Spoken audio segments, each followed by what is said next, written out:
Mi nombre es Gema de Jesús Ramírez y hoy voy a platicar sobre la información y el análisis en la elaboración de políticas públicas. Y primero, vamos a partir del análisis para la formulación de políticas públicas.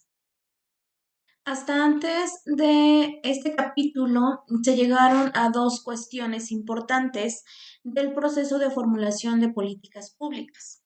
El primero consiste en cómo hacer más efectivas las políticas para realmente resolver los problemas sociales y el segundo es cómo hacer una política pública que responda al control popular. En esta primera cuestión, podría pensarse que la respuesta concreta radicaría en conseguir más información, reflexión y análisis en los procesos de políticas públicas.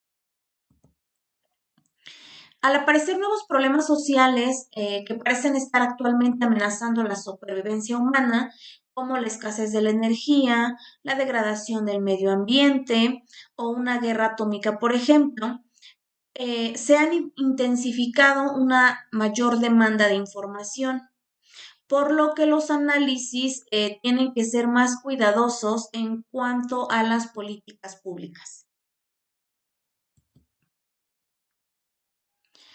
Esta nueva demanda de análisis va unida a una cierta ansiedad respecto a quién puede confiársele los análisis. Se confiaría en un análisis de utilidad pública realizado por una empresa privada sobre la necesidad de generar energía nuclear. Bueno, la aproximación intelectual a los problemas a menudo se aleja de la realidad, ya que se preocupan en exceso de categorías analíticas o estadísticas.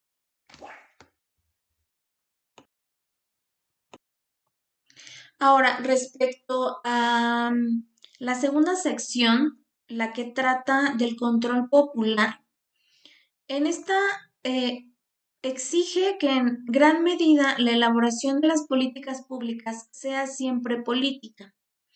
Es decir, la gente, aunque vive en sociedades democráticas, no está dispuesta a renunciar a sus derechos políticos.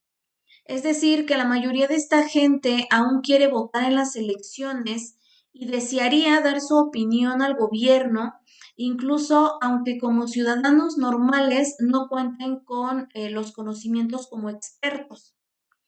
Estas personas creen que el gobierno necesita más investigación y análisis, pero que no por ello pues van a dejar sus responsabilidades políticas como nuestros representantes.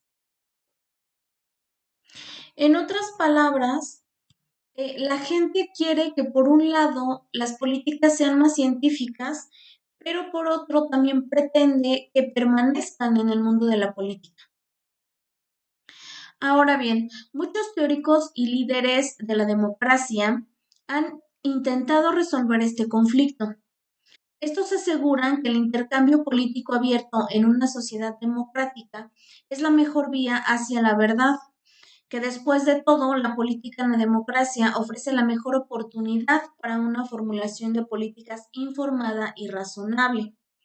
Sin embargo, mucha gente desconfía de la política en la democracia porque creen que la lucha de ideas ofrece menos razonamiento y más conflicto en la formulación de políticas públicas. De esta manera, el conflicto entre la razón, el análisis y la ciencia de un lado y la política y la democracia por otro permanece. Así que se propone un tema central para todo este análisis. El conflicto entre el análisis y las políticas en la formulación de políticas públicas y la posibilidad de que estos dos, al menos de alguna manera, puedan complementarse el uno al otro. En todos los sistemas políticos, la gente recoge datos, los analiza y los debate. Estas actividades regularmente se realizan contrarreloj, e incluso aunque estos datos muchas veces no son tomados en cuenta. Sin embargo, los cargos públicos, los periodistas, los líderes de los grupos de interés y los ciudadanos interesados regularmente se reúnen para discutir, ya que los decisores de políticas públicas se sienten desamparados si no tienen la ayuda procedente de discusiones informativas o de estudios profesionales especializados, ya que sus adversarios van a utilizar datos reales y argumentos, pues más les vale estar preparados. Un ejemplo es si el precio del trigo entre los agricultores bajase alarmantemente, esta caída debería de exigir una verificación mediante técnicas estadísticas, discusiones e investigación. Es por ello que en los últimos años la Administración ha aumentado la oferta de información y análisis especializado a tener en cuenta en la elaboración de las políticas públicas. También ha recurrido a la ayuda de especialistas en las universidades. El gobierno también se interesa por el análisis de las interrelaciones entre las políticas de varios sectores y en el tiempo. Ejemplo de ello es que en Estados Unidos existe un consejo de expertos que proporciona un asesoramiento de coordinación para las políticas públicas sobre el empleo, el nivel de precios, la balanza de pagos y el crecimiento económico. Además de lo que ya hemos visto, también existen recursos analíticos no gubernamentales. Las empresas privadas, los grupos de interés, las universidades y los institutos de investigación crean un enorme flujo de estudios no solicitados sobre políticas públicas. Incluso existen artículos o publicaciones personales que también son tomados en cuenta para el proceso de elaboración de políticas públicas, a pesar de que estas personas no están afiliadas a ningún gremio. Existen una serie de técnicas que se utilizan en los proyectos continuos para el análisis de políticas públicas. Y aunque hemos estado utilizando el término análisis como una abreviatura, lo cierto es que el análisis de políticas se refiere de manera más restrictiva a un tipo de análisis específico que requiere de análisis profesional.